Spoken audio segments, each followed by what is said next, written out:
Halo Sobat BMKG, sampai dengan bulan Februari, sebanyak 95,61% wilayah Indonesia telah memasuki musim penghujan. Salah satu ciri musim hujan adalah terjadinya hujan dengan intensitas yang lebih tinggi, durasi yang lebih lama, dan frekuensi yang lebih sering dibandingkan dengan biasanya. Puncak musim hujan identik dengan banyaknya awan di atmosfer. Tahukah Sobat bahwa terdapat banyak tipe awan penyebab hujan di bumi? Salah satu yang paling fenomenal dan paling banyak kita temui di daerah tropis seperti Indonesia adalah awan cumulonimbus. Awan cumulonimbus memiliki beberapa ciri khas, seperti bentuknya yang menyerupai bunga kol yang bertumpuk, yang bagian puncaknya terkadang terlihat seperti landasan, memiliki warna yang lebih gelap di bagian dasarnya, serta tumbuh besar dan menjulang tinggi. Awan ini dapat menjatuhkan hujan dengan intensitas lebat. Awan cumulonimbus terbentuk dari proses pemanasan yang menyebabkan terjadinya perbedaan temperatur di permukaan bumi. Perbedaan temperatur ini menyebabkan pengangkatan massa udara hangat di permukaan, yang kemudian disebut sebagai proses konvektif. Massa udara hangat yang naik ke atmosfer lapisan atas ini selanjutnya akan melepaskan panas, sehingga terjadi proses kondensasi. Pada tahap ini, terbentuk titik-titik air yang kita sering sebut sebagai awan. Tepatnya, awan cumulus. Ini adalah tahap awal pembentukan awan cumulonimbus. Tahap selanjutnya adalah tahap matang, di mana terjadi presipitasi atau hujan pada sebagian sisi awan cumulonimbus. Sementara di sisi lainnya, tetap terjadi pengangkatan massa udara. Bahkan wilayahnya dapat meluas dan pengangkatan massa udara yang baru dapat terjadi.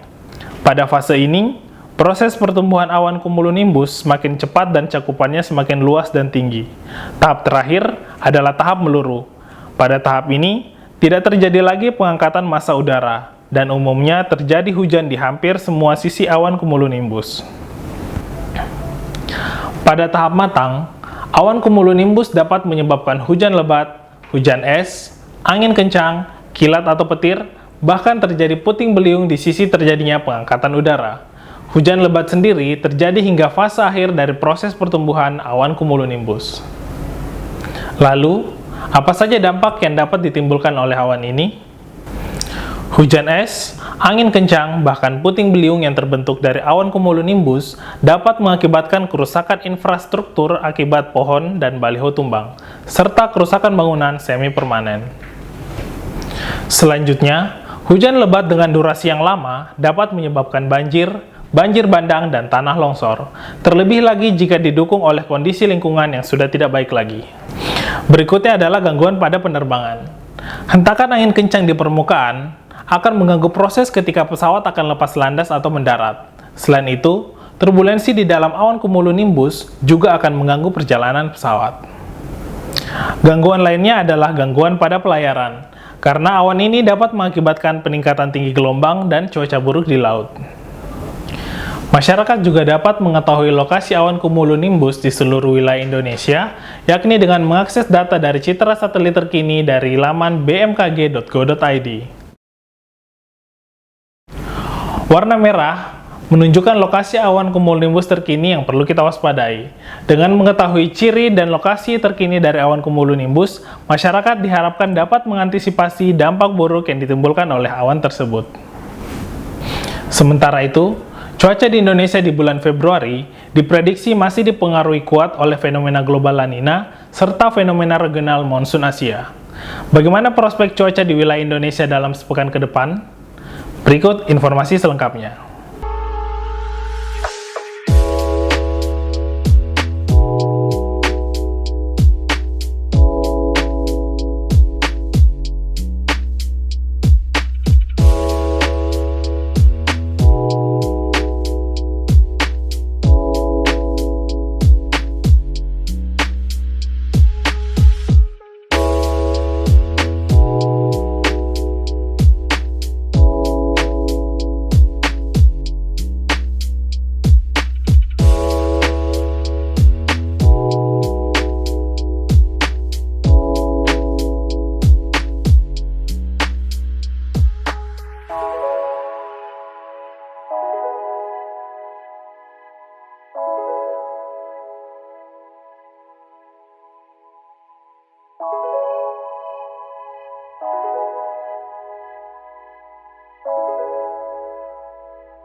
Kami himbau sobat selalu memperbarui informasi cuaca, iklim, dan gempa bumi melalui laman www.bmkg.go.id atau melalui kanal media sosial Info BMKG.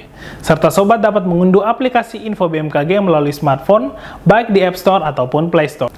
Terima kasih atas perhatian sobat semua. Mari kenali cuaca dan lingkungan agar terhindar dari ancaman bencana hidrometeorologi. Tetap patuhi protokol kesehatan dengan memakai masker, mencuci tangan, dan menjauhi kerumunan. Saya Dana Abu Bakar. Sampai jumpa.